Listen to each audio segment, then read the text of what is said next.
how I like to end the seam on a cover stitch. So I'll just sew on some scrap fabric here up to the edge. And then there's no way to cut it on the machine, so you have to actually do that yourself. And what I do is I turn it by hand so that the needle just touches the fabric, and then I come all the way up as tall as it'll go backwards. If you go too far and you go like halfway down into the fabric, your thread's gonna unravel after you cut it. So because it will have started the next stitch already. So just go down to just needle barely touching the fabric and then go back up to give yourself some room to work with. And then what I do is I take a really big yarn needle. You can take anything you want that's sturdy, and I just push it from those threads from the front to the back. And I'm gonna reach up to on top and release the tension on those two threads, pull it out, and then I use either scissors or seam ripper, whatever I've got right here, cut that, then lift my presser foot, release the tension on the looper, and pull that right out, and then cut that last thread. And that's how I cut it. And those threads will not unravel.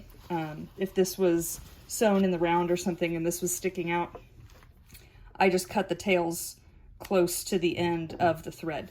Your starting threads, those can unravel, so I always do pull those to the back side, and you know, again, use that needle if I need help on catching that last one to pull it to the back.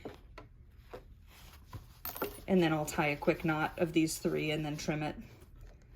And that's how I like to start and end my cover stitch seams. So now I'll show you an example in the round so you can see what that looks like.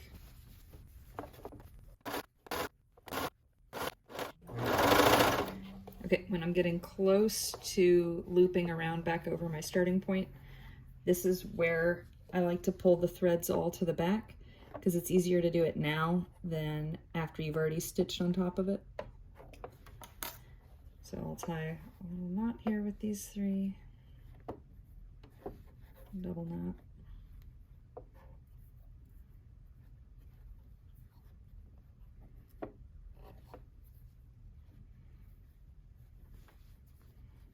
And trim that off.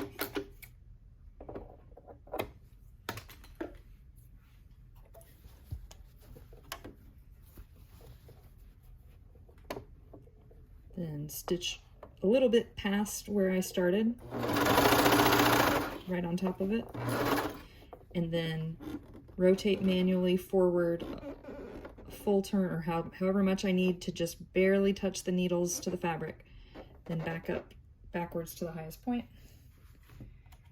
My little pulling tool here. Snip that.